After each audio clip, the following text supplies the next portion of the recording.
వార్తల్లోకి తిరిగి స్వాగతం. నగరంలో వేసవి రాకముందే తాగునీటి కష్టాలు ప్రారంభమయ్యాయని గత 4 రోజుల నుండి పలు ప్రాంతాల్లో నీటి సరఫరా నిలిచిపోయిందని వైఎస్ఆర్సీపీ ఎమ్మెల్యే ముస్తఫా అన్నారు. ముందు చూపు లేని ప్రభుత్వ చర్యలు, అనుభవం లేని మున్సిపల్ అధికారులు వెరసి గుక్కెడు నీళ్ల కోసం ప్రజలు ఎదురు చూడాల్సిన పరిస్థితి ఏర్పడిందన్నారు. ప్రభుత్వం రాజధాని పేరు మీద ఆర్భాటంగా ప్రచారం చేసుకోవటమే తప్ప ప్రజలకు కనీస మౌలిక వసతులు సైతం ఏర్పాటు చేయడంలో విఫలమైందన్నారు. ఇప్పటికైనా ప్రజా ప్రయోజనాలపై దృష్టి పెట్టి పాలన సాగించాలని కోరారు. ఆరణిపేటలో నిర్వహించిన మీడియా సమావేశంలో వైఎస్ఆర్సీపీ శాసనసభ్యులు ముస్తఫా, నగర అధ్యక్షులు అప్పిరెడ్డి పాల్గొని మాట్లాడారు. ప్రభుత్వం నగరాన్ని రాజధాని నగరంగా ప్రకటించి ఆర్భాటంగా ప్రచారాలు చేసుకోవడమే కానీ ఇక్కడి పరిస్థితి ఇందుకు భిన్నంగా ఉందని అన్నారు. నూతన ప్రభుత్వం అధికారంలోకి వచ్చాక ఇప్పటికీ 5 మున్సిపల్ కమిషనర్లు మారారని, నూతనంగా వచ్చిన అధికారులకు నగరంపై అవగాహన లేకపోవడంతో ప్రజలు తీవ్ర ఇబ్బందులు ఎదుర్కొంటున్నారని అన్నారు. నెల రోజుల క్రితమే ఇరిగేషన్ అధికారులు కృష్ణా ఛానల్ నుండి నీరు వచ్చే అవకాశం ఉండదని హెచ్చరించినప్పటికీ ఎటువంటి ప్రత్యామ్నాయ చర్యలు తీసుకోకపోవడంతో తాగునీటి కష్టాలు ప్రారంభమయ్యాయని అన్నారు. ఎప్పుడు లేని విధంగా, అంటే గతంలో 50 సంవత్సరాల నుంచి ఈ విధమైన పరిస్థితి ఎప్పుడు లేని విధంగా మరి ఇవాళ 4 రోజుల నుంచి గుంటూరు నగరంలో ఎక్కడ చూసినా నీళ్లు లేని పరిస్థితి. ఏదో ఒక అరగంట పోకుండా రావటం, కొన్ని చోట్లయితే అసలు నీళ్లు లేని పరిస్థితి.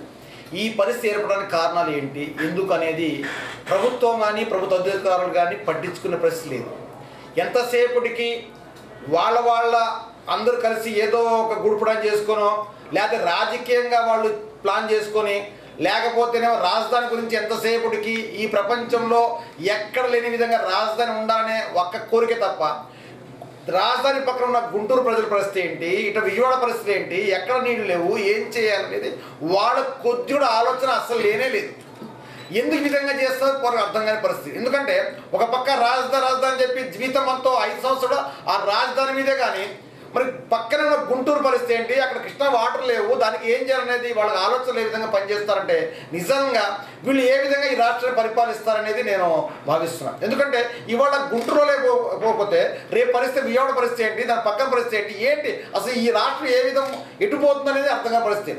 కాబట్టి వెంటనే అయ్యా మీరు రాజధాని పక్కన పెట్టండి, కట్టండి, వద్దన్నది కట్టండి, కానీ ఉన్న అవసరాలు ఏంటి, రైతులకు కావాల్సిన అవసరాలు ఏంటి, ఇటు ప్రజలకు కావాల్సిన అవసరాలు ఏంటి, అవి ముందు తెలుసుకొని తర్వాత మీరు రాజధానికి వెళ్ళమని చెప్పి నేను సూచన చేస్తున్నాను. దేశవ్యాప్తంగా భారత కమ్యూనిస్ట్ పార్టీ 90వ వార్షికోత్సవాలను ఘనంగా నిర్వహించుకుంటున్నామని ఆ పార్టీ కేంద్ర కార్యవర్గ సభ్యులు నారాయణ తెలిపారు.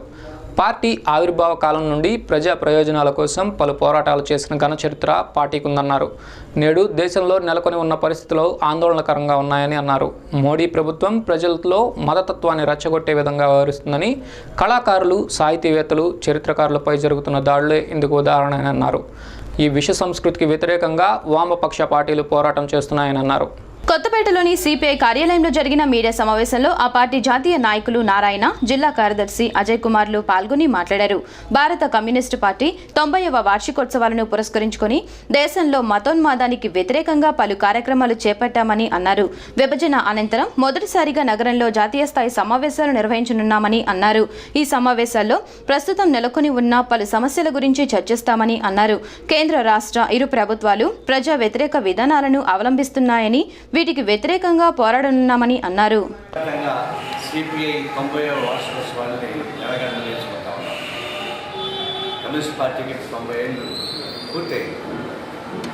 ఈ 90 ఏళ్ళుగా బ్రిటిష్ సామ్రాజ్యవాదులకు వ్యతిరేకంగా చేసే పోరాటం కానీ, స్వాతంత్ర పోరాటంలో భాగంగానే తెలంగాణ సాయుధ పోరాటం, ఉన్నపుర సాయుధ పోరాటం కేరళ, దేబాగ్ సాయుధ పోరాటం పశ్చిమ బెంగాల్, ఇలాంటి దేశాలలో జరిగినటువంటి రాష్ట్రాలు జరిగినటువంటి సాయుధ పోరాటం సహా అనేక విజయాలు సాధించబట్టే ఇప్పటికీ భూ సమస్య అనేది ఒక చట్టబద్ధమైనటువంటి చర్చగా మారింది.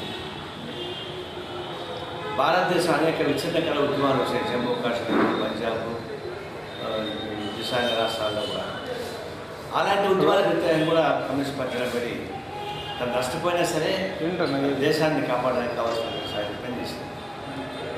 ఇలాంటి అనేక విజయాలు సాధించాం. భవిష్యత్తు సాధించాల్సింది.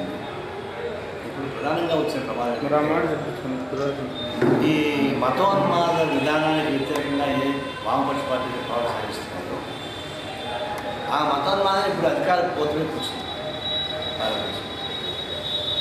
మోడీ నాయకత్వంలో ఎన్డీఏ ప్రభుత్వం పైకి మోడీ గడ్డం కనిపించిన ఆ గడ్డ వెనక ఉన్నది ఆర్ఎస్ఎస్, సంఘ పరివారం, విశ్వ హిందూ పరిషత్తు, వీళ్ళ త్రిశూలాలు కనిపిస్తూ ఉన్నాయి.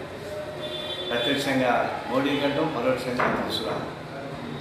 ఇవి ఇప్పుడు భారతదేశాన్ని పరిపాలిస్తూ ఒక విధంగా భయంకర వాతావరణం కనిపిస్తూ ఉన్నాయి.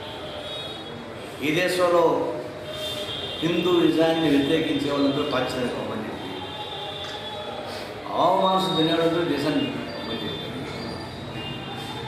భయాన పూజిస్తూ ఉంటారు. ప్రగతిశీల సైంటిస్టుల్ని, చరిత్రకారుల్ని, కళాకారుల్ని, సాహిత్యవేత్తల్ని వాటన్నింటినీ పరిశీలించడానికి కేంద్ర కార్యవర్గం నుంచి కేంద్ర కార్యదర్శి సభ్యులు నారాయణ గారి రోజున గుంటూరు రావడం జరిగింది. ఆ సందర్భంగా గుంటూరు నుంచి అండి ప్రస్తుతం దేశంలో, రాష్ట్రంలో జరుగుతున్నటువంటి రాజకీయ పరిణామాలు, వీటన్నిటిపైన సిపిఐ వైఖరి, దానికి సంబంధించి ఒక ప్రెస్ మీట్లో మాట్లాడటం కోసం నారాయణ గారు వస్తున్నారు. ఈ ప్రెస్ మీట్లో నారాయణ గారితో పాటు సిపిఐ జిల్లా కార్యదర్శి నేను, అట్లాగే సీనియర్ నాయకులు కృష్ణారావు, మన సిపిఐ నగర కార్యదర్శి కాబట్టి మాల్యాద్రి, వీళ్ళంతా పాల్గొంటా ఉన్నాం. ప్రతిపక్షాలు శాసనసభలో లేని సమయంలో ప్రభుత్వం ప్రైవేటు యూనివర్సిటీ బిల్లును ఆమోదింపచేయటాన్ని నిరసిస్తూ నేడు వైఎస్ఆర్సీపీ విద్యార్థి సంఘం ఆధ్వర్యంలో స్థానిక లార్డ్ సెంటర్ వద్ద ఆందోళన నిర్వహించారు. రిజర్వేషన్లు లేని ప్రైవేట్ యూనివర్సిటీలతో ఎస్టీ, ఎస్సీ, బీసీ విద్యార్థులు నష్టపోతారని వారు ఆందోళన వ్యక్తం చేశారు. తక్షణమే ప్రభుత్వం ఈ బిల్లును ఉపసంహరించుకోవాలని డిమాండ్ చేశారు. విద్యారంగాన్ని ప్రైవేటీకరణ చేసే విధంగా ప్రభుత్వం చర్యలు చేపడుతుందని విమర్శించారు. శీతాకాల సమావేశాల చివరి రోజున పలు కీలక బిల్లులకు ఆమోద ముద్ర పడింది. వ్యాట్ సవరణ బిల్లు, మౌలిక సదుపాయాల అభివృద్ధి, విద్యుత్ సుంకం, money lenders, urban development authorities, వీటితో పాటు ప్రైవేట్ యూనివర్సిటీ బిల్లు ఆమోదించబడ్డాయి. విపక్షాలు లేకుండా ఆమోదం పొందిన ప్రైవేట్ యూనివర్సిటీ బిల్లుపై పలు విమర్శలు వస్తున్నాయి. ఏపీని ఎడ్యుకేషన్ హబ్గా మార్చేందుకు ఈ బిల్లు సహకరిస్తుందని అధికార పక్షాలు చెప్తూ ఉండగా పేదవారికి న్యాయమైన విద్య దూరమవుతుందని ప్రతిపక్షాలు ఆందోళన చేస్తుంది. నేడు ఈ బిల్లును తక్షణమే ఉపసంహరించుకోవాలని కోరుతూ వైఎస్ఆర్సీపీ ఆధ్వర్యంలో ఆందోళన నిర్వహించారు. అసెంబ్లీలో లేని సమయంలో చూసి ప్రైవేటు యూనివర్సిటీల బిల్లును ఆమోదించడం జరిగింది. దానికి వ్యతిరేకంగా ఈరోజు మేము ఈ ఈ యొక్క ధర్నాన్ని చేయబోతున్నాము. ఈ ప్రైవేటు యూనివర్సిటీల వల్ల ఇప్పటికే ఉన్నత విద్య లేకుండా చాలామంది ఇబ్బందులు పడుతూ ఉన్నారు. ఇప్పటికే చాలా ప్రైవేటు కాలేజీలు, ప్రైవేటు స్కూళ్ళు రావటం వల్ల ప్రాథమిక విద్య అందక చాలామంది బడుగు బలిగిన విద్యార్థులు చదువు అందక ఇప్పటికే చాలా బాధపడతా ఉన్నారు. అదేవిధంగా జగన్మోహన్ రాజశేఖర రెడ్డి గారు ప్రతిష్టాత్మకంగా ప్రారంభించిన ఫీజు రిమెంట్స్ పథకాన్ని కూడా తూట్లు పట్టే విధంగా ఈ యొక్క తీర్మానం చేయడం జరిగింది. పేద విద్యార్థులకు కానీ ఈ యొక్క తీర్మానం అనేది పేద విద్యార్థులకు చదువు అన్నందుకు దూరంగా ఉంటుంది. వార్తలు ముగించే ముందు ముఖ్యాంశాలు మరోసారి.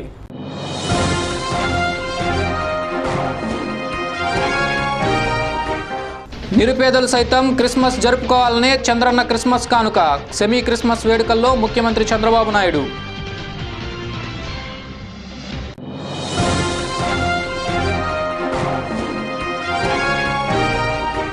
ప్రచార ఆర్భాటాలే తప్ప ప్రజలకు మౌలిక వసతులు ఏర్పాటు చేయడంలో ప్రభుత్వం విఫలం. వైఎస్ఆర్సీపీ నాయకుల విమర్శ.